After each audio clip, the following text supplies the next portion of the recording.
Susan, can you come watch entertainment tonight?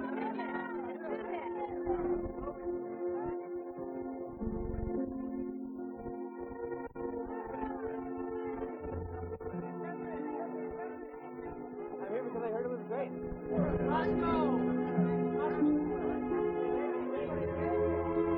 Opening night on Broadway. Movie stars, crowds, literary giants, paparazzi. I think it's going great. I'm excited about tonight. I think Oh, it'll be nice. fabulous.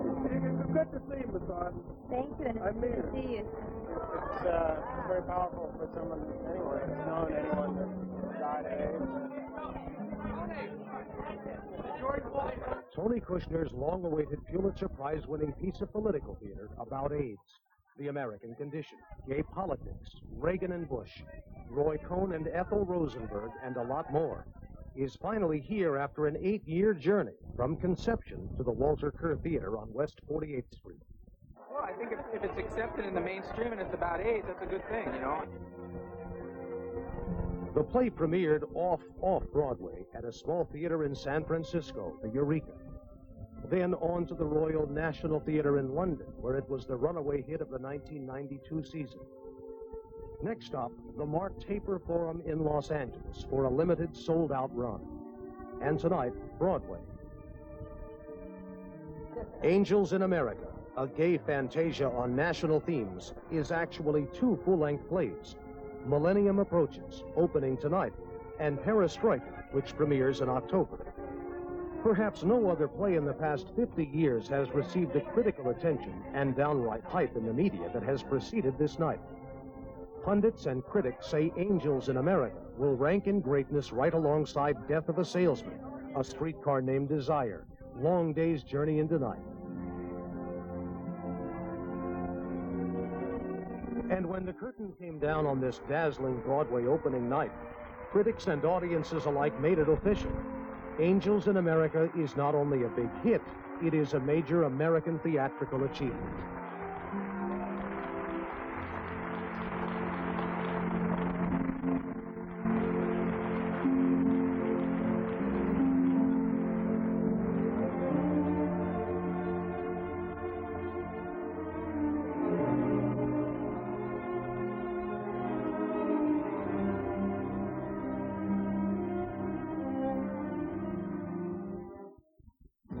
Maybe the court won't convene ever again. Maybe we are free to do whatever. Children of the new morning, criminal minds, selfish and greedy and loveless and blind. Reagan's children. I can tell you that when I read it the first time on a rainy Saturday afternoon, when I was far from being involved in it, I was literally shaking as I read it. Roy Cohn, and what kind of a greeting? I thought we were friends there. Look, Mrs. Sofa, you're upset, you're yelling. I think what he's done, which is brilliant, is every time it just gets unbearable. That reminds me of Tennessee Williams. just when you're about to scream, someone, a character says something so humanly bizarre to relieve the tension. And that is so deeply funny and wise and witty. And the audience comes in toward you. We mobilize the globe. We set people adrift. We stir the populace and send nomads eddying across the planet. We are adepts of motion. When we talk about AIDS, homophobia, repression, oppression of certain groups, it doesn't just affect the oppressed groups, the repressed groups. I mean, we're all bound together. Things get to me, Joe stays away, and now, well, look, my dreams are talking back to me. Was one of the first people, and possibly the first, but I don't know enough to say for sure, who dealt with a woman's perspective on having a man who is homosexual, and she knew it from the beginning. No more talk tonight. Drinking is a sin. A sin. I've raised you better than that. It seems to me essential that this play reach as many people as possible so that they understand what this horrifying disease is and can respond to the people who have this disease as human beings. I just wondered what a thing it would be if overnight everything you owed anything to, justice or love, had really gone away. It's beautifully written. It is psychologically incredibly complex. It is about the myriad sides of our personalities, the good, the bad, and the ugly. Reading, prophet, the great work begins. The messenger has arrived. I think we've been told many things about ourselves as Americans, what we are, what we should feel, and those things go counter to what we all know is the truth. If I can only sleep a little. Louis. No! Don't call! The play really is about being American and about being American in the 80s and the kind of responsibility that we gave up for each other as Americans.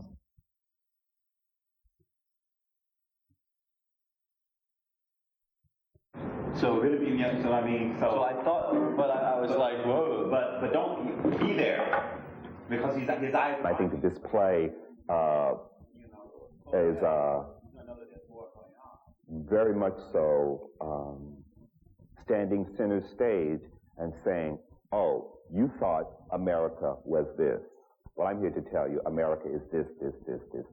I'm here to tell you that my story ultimately is your story, that the specifics of my story may require that you surrender your arrogance to go on the journey, but once you surrender your arrogance and go on this journey, you will find yourself in my story, because we're now at a time in this country where we are up in each other's other, if you understand what I'm saying. There is no other anymore. We like to think that there is. We keep on trying to move out and out into the suburbs or further away, but there is no escape anymore. Everybody is up in each other's story.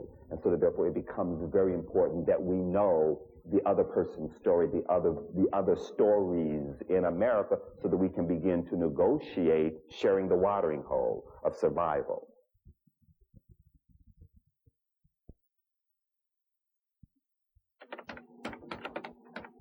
I mean, I really just started out to write a play. I started out to write a play about being a gay man in the United States in the mid-'80s. I had a very strong sense in the mid-'80s that Reaganism and the time that I was living in was historically significant. It's morning again in America. And under the leadership of President Reagan, our country is prouder and stronger and better. Why would we ever want to return to where we were less than 4 short years ago?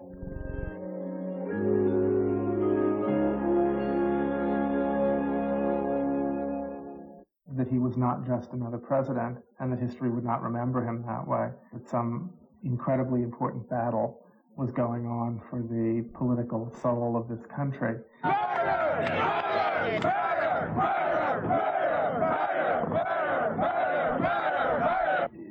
He represented a major historical movement, and maybe it was that sense that made me think about writing a play that had a scope bigger than a lot of the gay plays that I had seen up to that point, and was to a certain extent sort of ghetto theater, that gay concerns were entirely issues of relationship and romance, that there were not really gay concerns that were political that could be addressed in a complicated way on stage.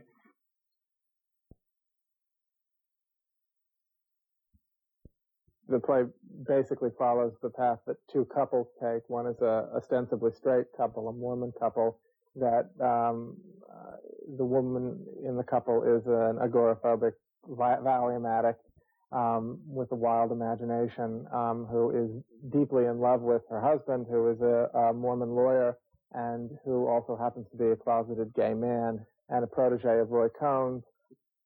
The Mormon couple is dealing with the fact that Joe, the husband, is gay and doesn't have sexual feelings and possibly doesn't love his wife and is in the process of coming out. How many pills? A bunch. Don't change the subject. I won't talk to you. No, don't do that. I'm fine. Pills are not the problem. Not our problem. I want to know where you've been. I think it's very important that Harper is as central a character as any of the gay men, and I don't see it as being a gay male play with some women. She's a heterosexual woman, and it's important to me that that's true.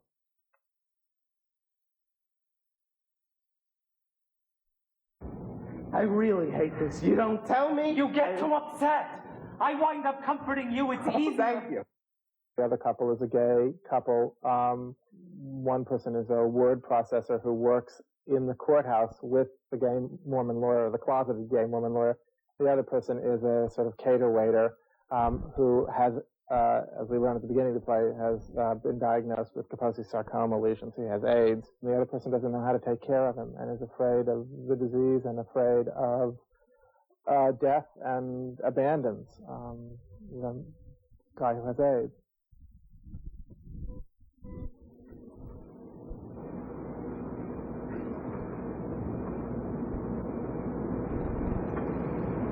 Please get better. Please. The paths of these two couples cross and cross and cross until at the end of the play they come together.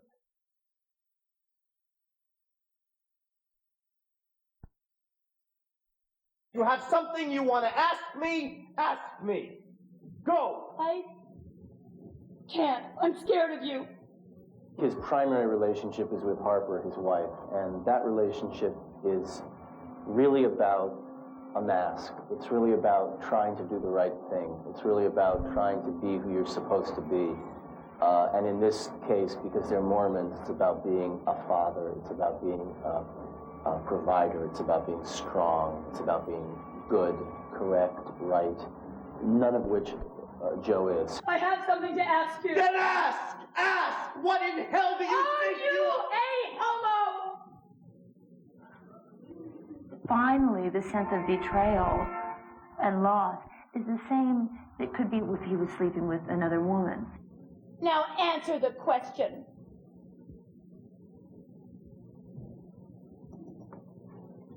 What if I... Then tell me.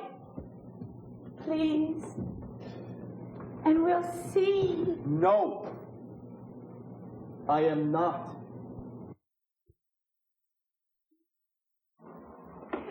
See the hole in the ozone. I heard on the radio. I can arrange a guided tour. Now? Soon. Maybe soon. Well, you're asking them to give their human secrets, to use their human secrets in order to make the play resonate in a very immediate way so that we feel as though that we're witnessing human beings whose whose hope and frailty and love are on display, as opposed to these polished things called actors who are going through this motion. Because if we feel like as though we're watching actors going through motion, then somehow it removes us. But somehow if the actor can let go of his veneer and be calm and trust the material and trust himself, and I guess trust you as a director, so that therefore they can bring that which is most human and most vulnerable about it, the play operates in a much more immediate, important way. So you aren't just going, oh, great writing, oh, great concepts, oh, great idea. You're watching, oh my God, what is going to happen to that human being? She takes Valium, which she considers to be this terribly naughty thing because Mormons are not supposed to take controlled substances. It makes her feel kind of drowsy and floppy, and it enables her imagination to run completely wild.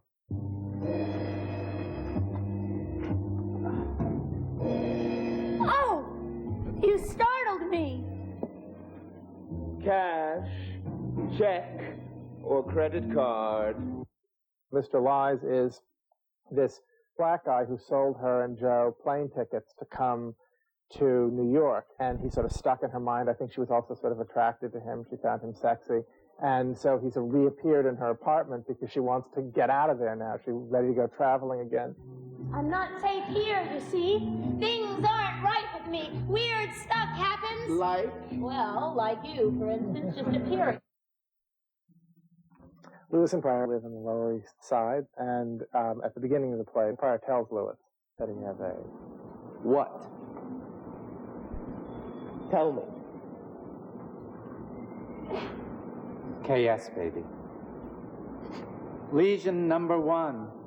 Look at the wine-dark kiss of the angel of death. I think that's the thing that's fascinating and about Lewis to me, is that he does not have a noble reaction to this. He has a very human reaction. He's terrified. When did you find this? I couldn't tell you. Why? I was scared, Lou. Of what? That you'll leave me.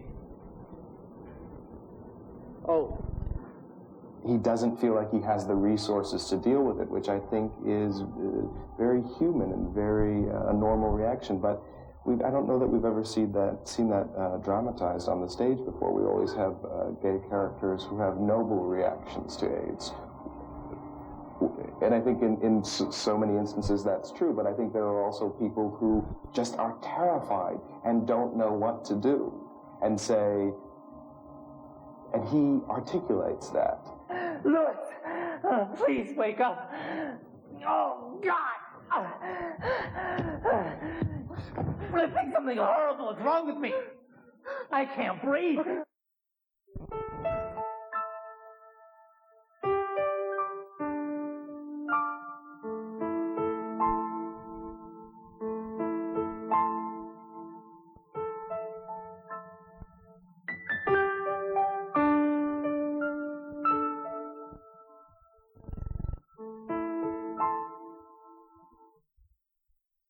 I think that it's very easy to be a prejudiced person, to be a racist, to be an anti-Semite, to be sexist, to be homophobic.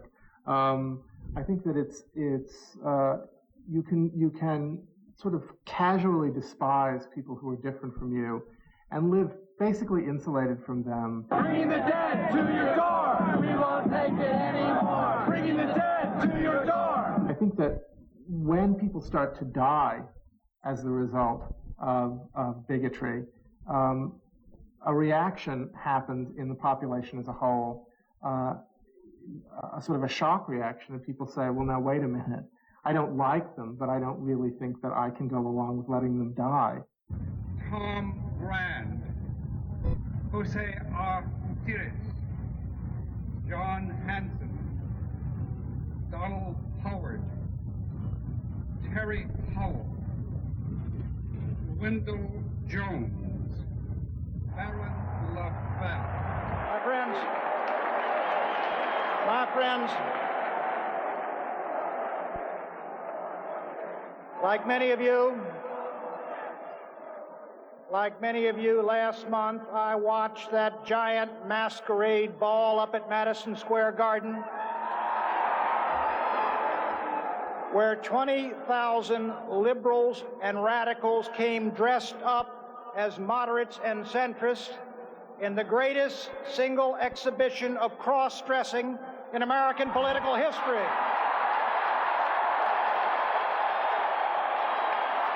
Yet a militant leader of the homosexual rights movement could rise at that same convention and say, Bill Clinton and Al Gore represent the most pro-lesbian and pro-gay ticket in history, and so they do. Pat Buchanan getting up and sounding like, you know, a Nazi, they made a big mistake. All right. All right, thank you. You're buzzing. All right. I mean, not even Ronald Reagan, in the height of his popularity, believed that America was really willing to have somebody get up and say, we need to have a holy war here and kill everybody who isn't like us.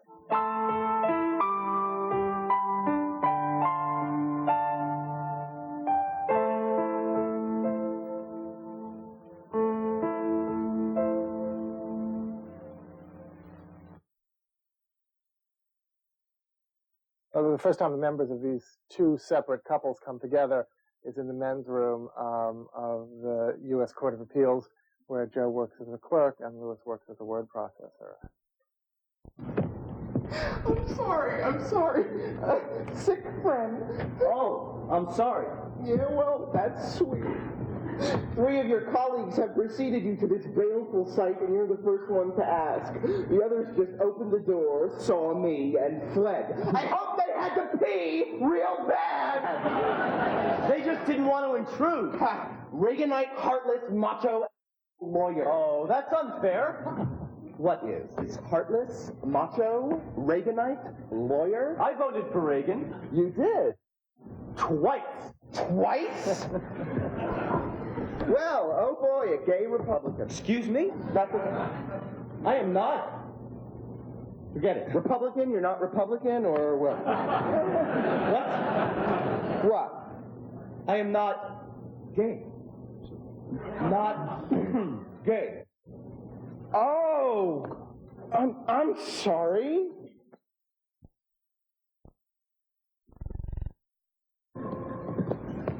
I'm ready for my close-up, Mr. DeMille.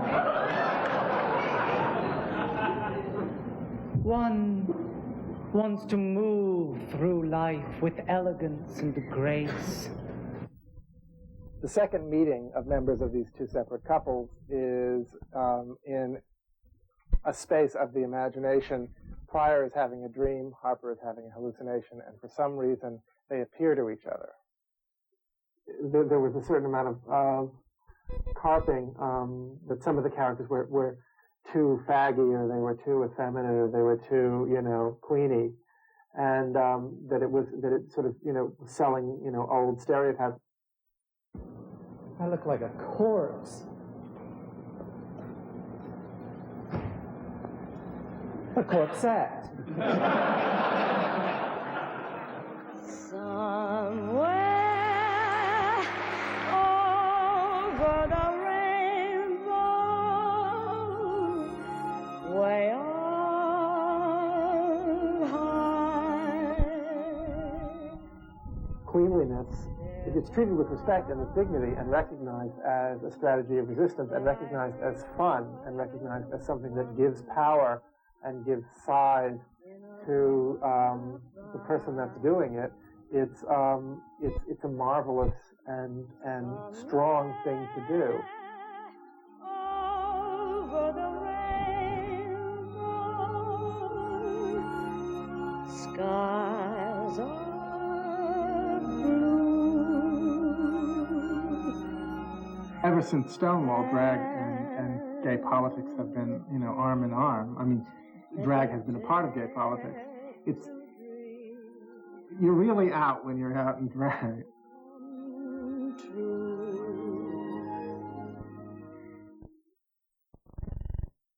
Who are you? Who are you? What are you doing in my hallucination? I am not in your hallucination. You're in my dream. You're wearing makeup, So are you. but you're a man.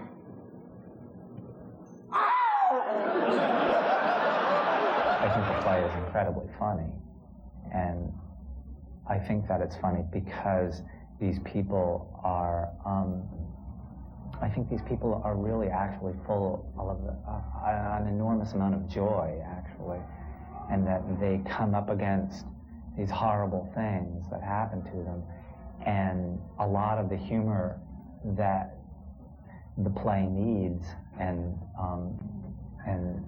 that is present in the play is because these people are,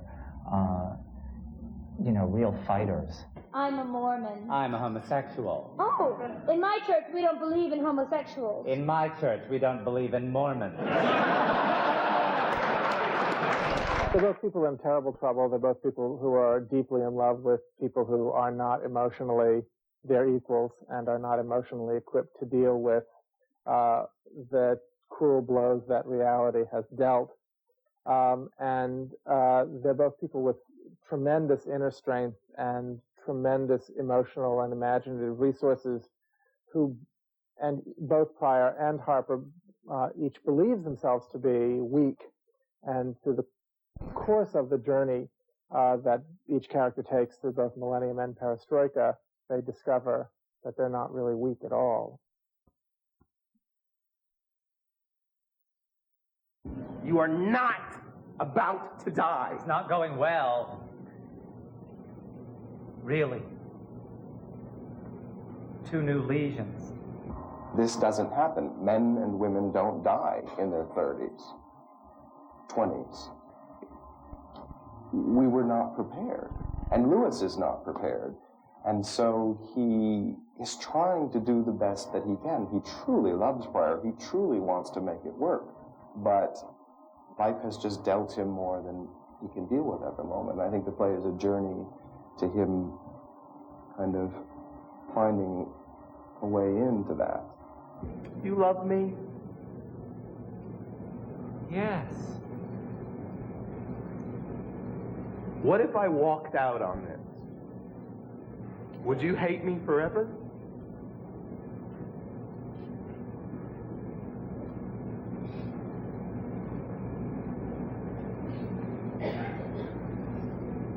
Yes.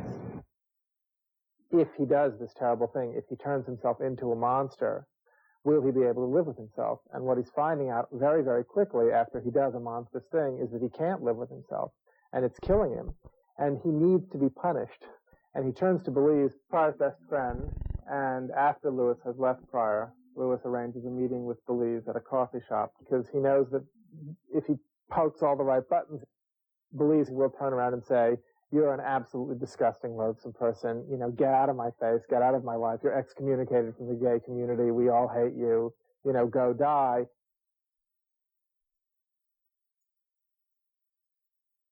There are no ghosts and spirits in America. There are no angels in America. There is no spiritual past, no racial past. There is only the political and the decoys employed to maneuver around the inescapable battle of politics, the shifting downwards and outwards of political power to the people. Power to the people. Amen. Would you look at the time? I really gotta go. You think this is what, racist or naive or something? Well, it's certainly something. Look, I just remembered.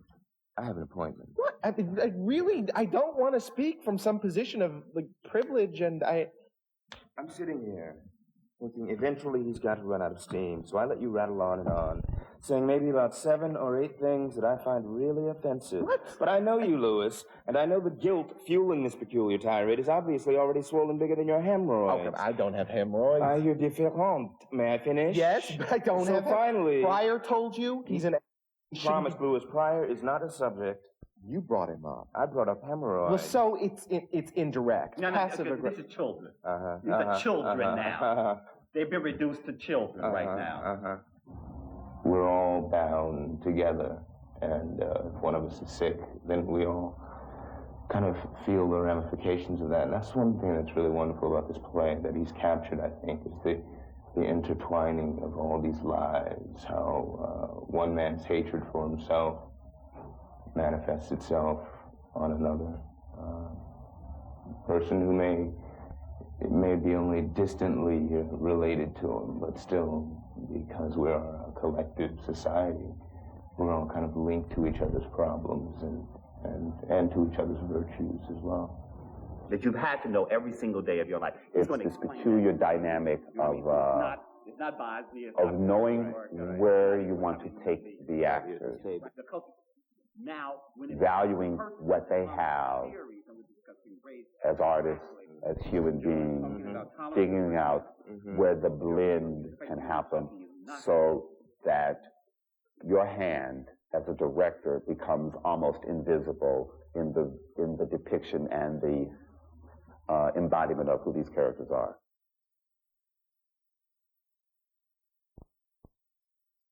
I wish I was an octopus. Ah! Octopus! 8 loving arms and all those suckers!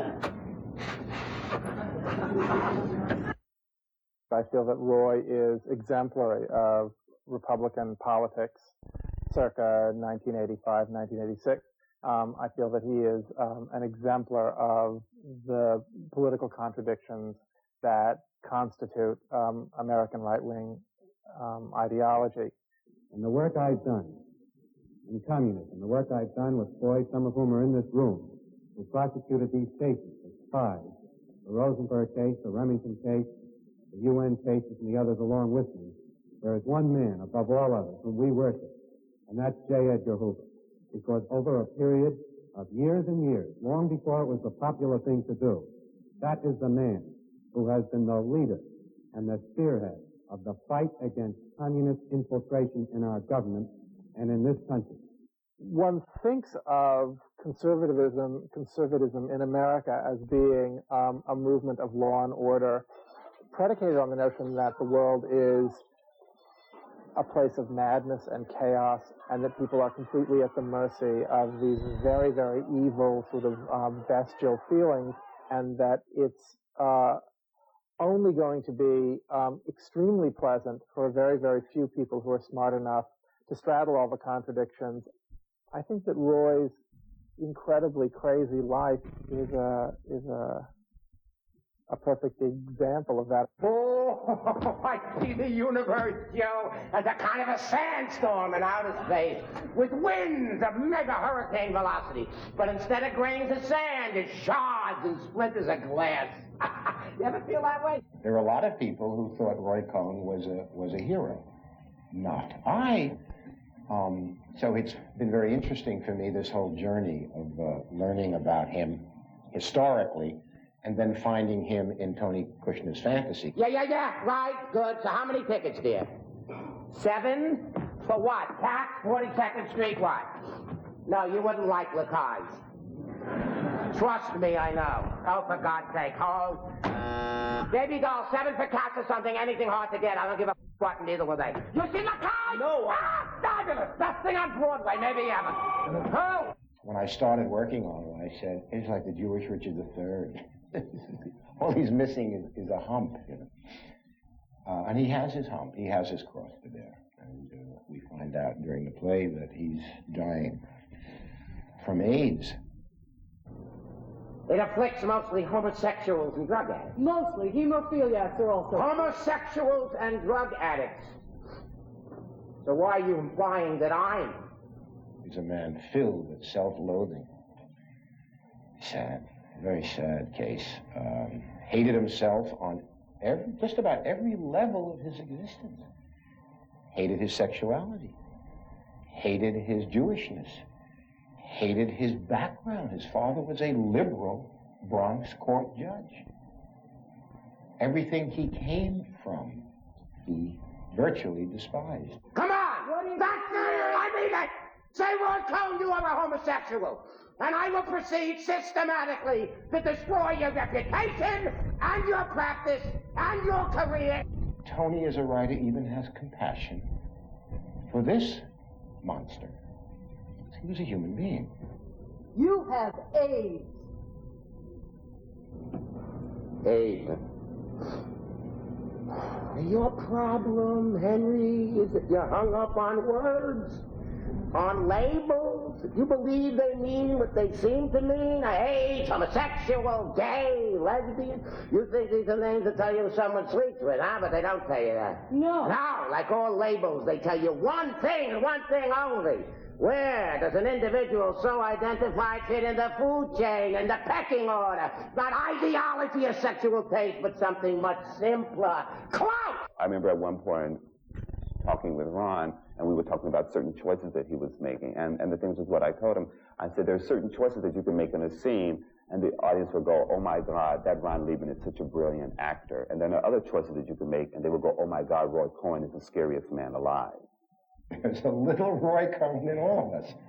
There's a little Hitler in all of us, too. Now, hopefully, we keep the lid on those parts of ourselves.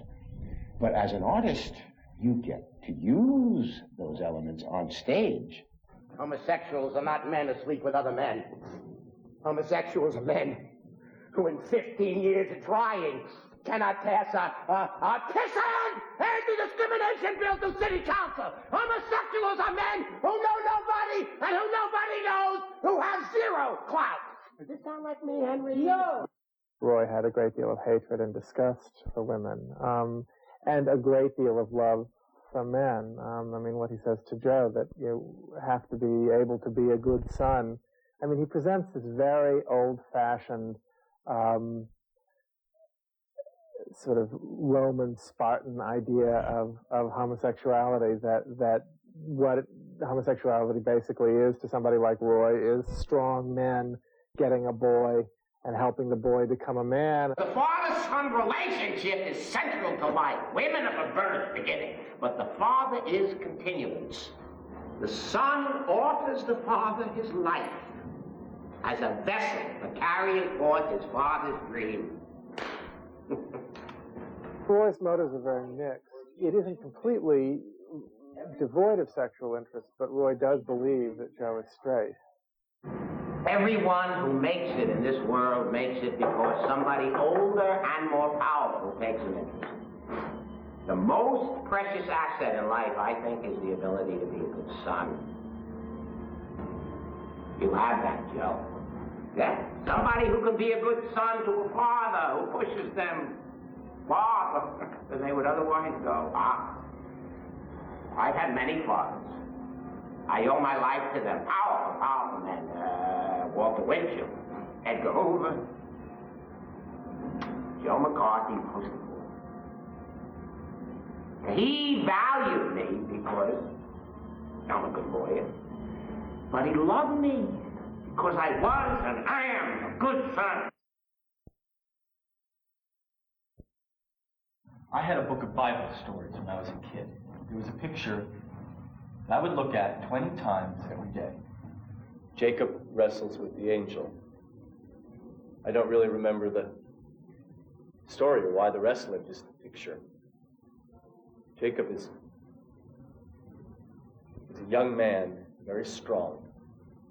And the angel is a beautiful man with golden hair and wings, of course.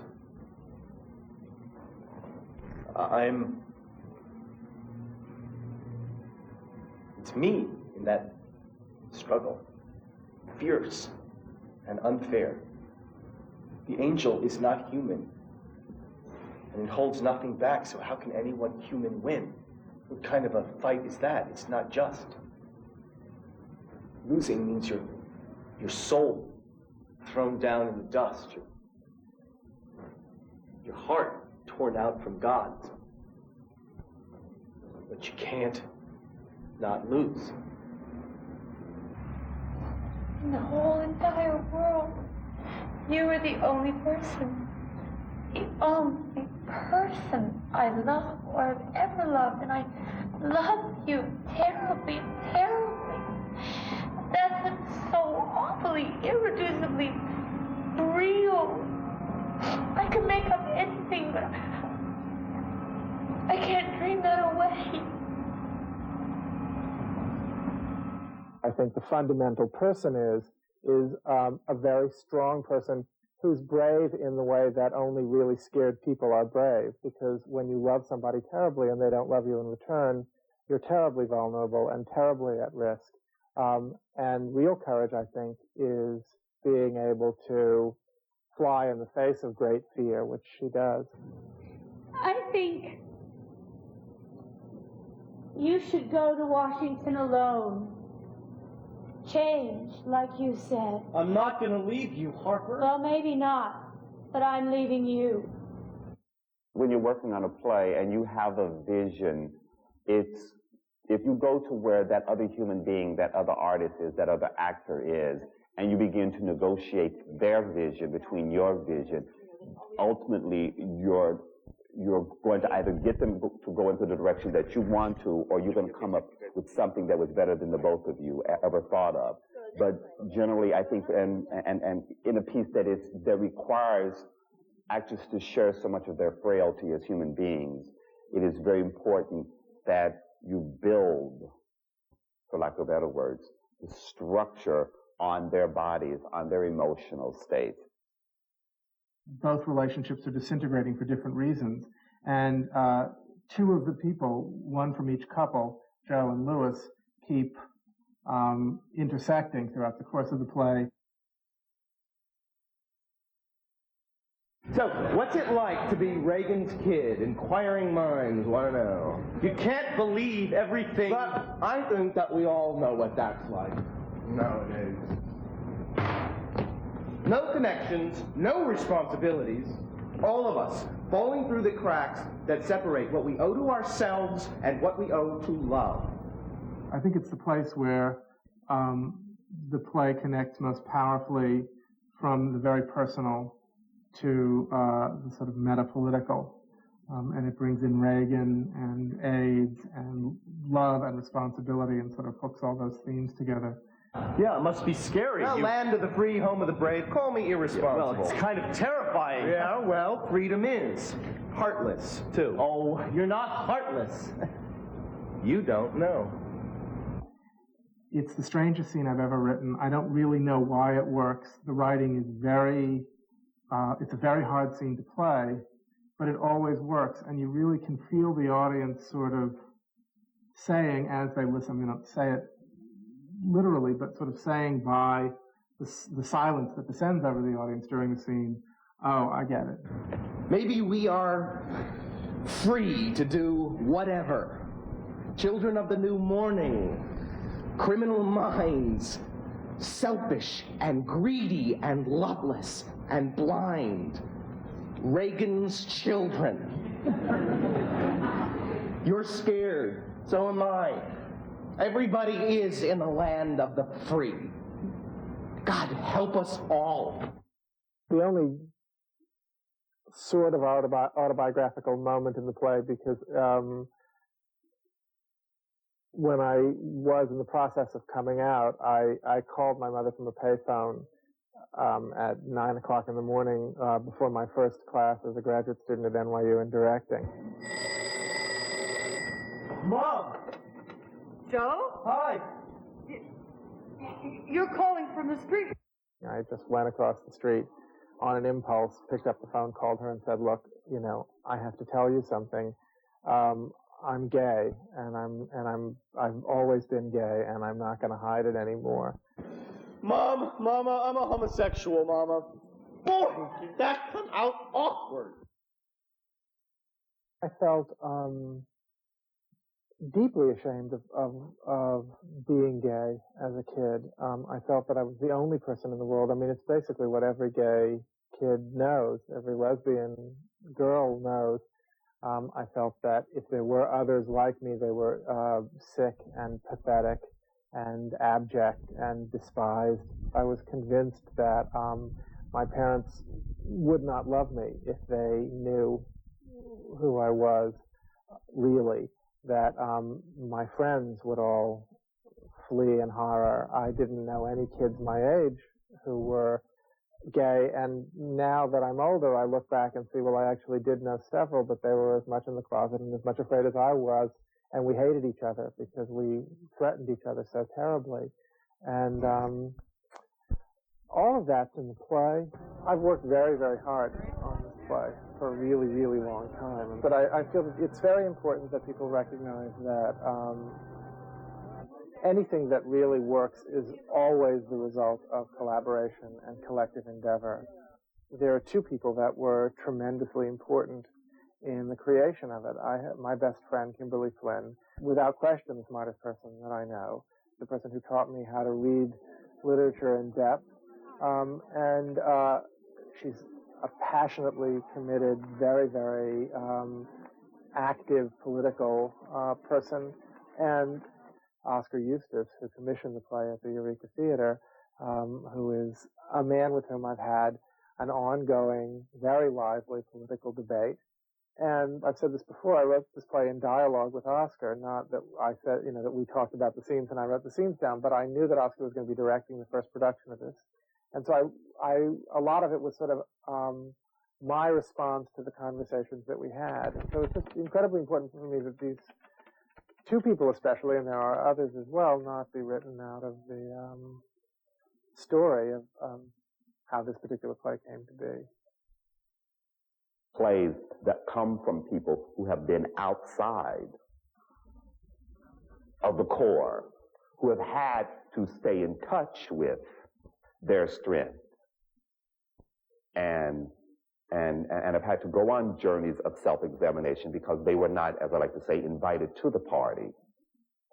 So they've had to stay in touch with a whole series of truths and muscles that those in the party feel as though they didn't have to because they were of the power base. Well, there is no power base anymore. So therefore, those people who have been on the sides, in touch with their stuff, are now coming forward, and they aren't just coming forward and telling their stories.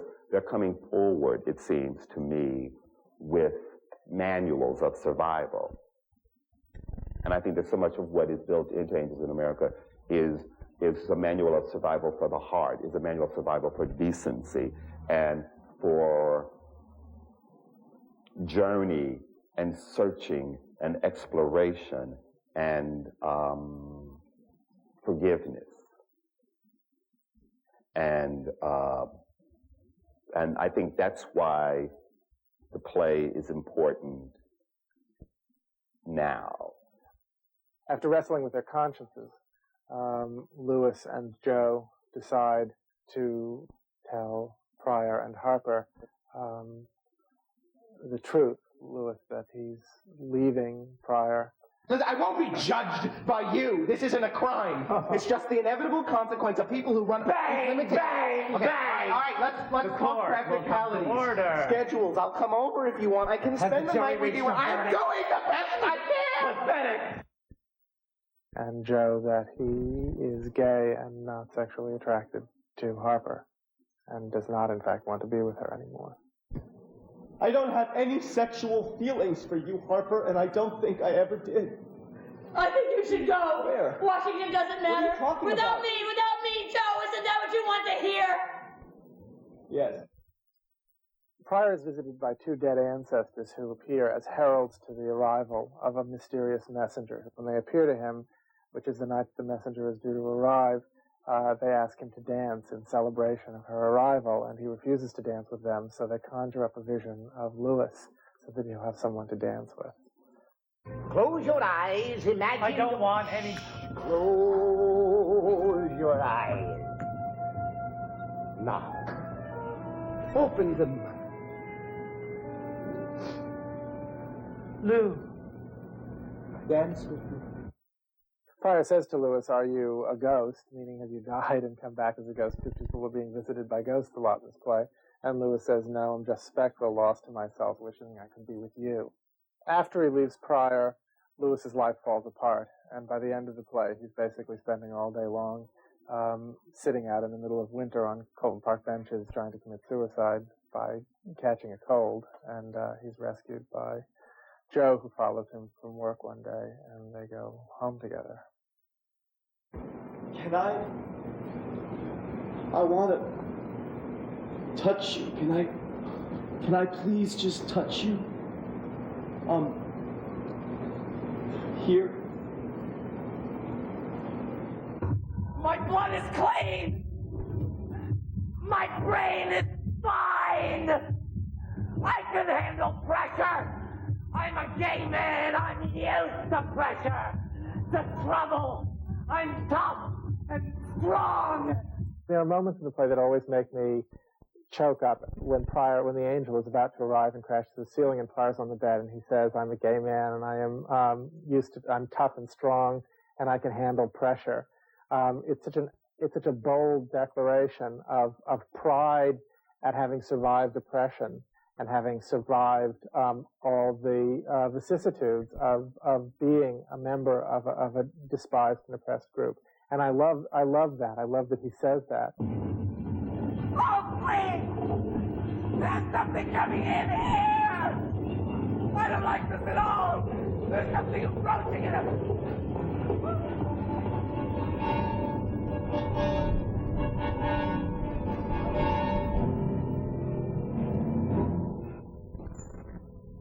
God almighty! Very Steven Spielberg!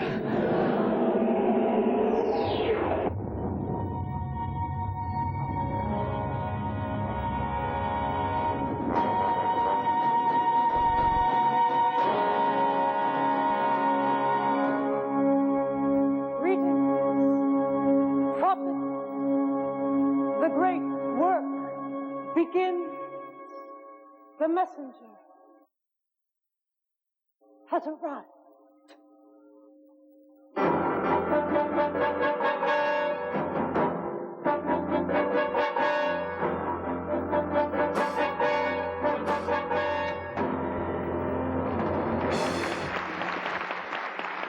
The play will have to be seen to a certain degree as an analysis of what it was that we went through, which I believe in American history will go down as an incredibly significant period. I'm not sure yet what the final reading will be, except that it's already clear that people understand that the Reagan-Bush counter-revolution was a political, moral, economic disaster for this country. My fellow Americans, on behalf of both of us, goodbye, and God bless each and every one of you, and God bless this country we love. It's going to be very interesting to see how long-lasting its consequences are, and or how much of a sort of a benchmark of evil it becomes, so that we know we shouldn't ever go back there again. I think the March in Washington was an incontrovertible demonstration of gay and lesbian political strength in the United States. It showed that we're not going back into the closets. It showed that we have survived the beginnings, at least, of the AIDS epidemic. We have gotten through 10 years of it, and it has strengthened us rather than decimated us. But that it hasn't caused any sort of political regression or reversal, that we're still following the aims that we set for ourselves at the beginning, recognition as citizens of the United States, and civil rights for gays and lesbians, and that the right is going to have to give up their current objective of eradicating us from the political landscape, because it isn't going to work. We are a fact of American life. Boy, now go! Walk out the door! Just turn around now! You're not welcome anymore! Weren't you the one who tried to break me with the fire? You think I can rumble? You think I can lay down and die? Oh, no, not I will survive! Oh, as long as I know how to love, I know I'll be alive. I've got all my life to live, I've got all my love to give, but I'll survive. I will survive. I will survive. Equal rights now. Equal rights now.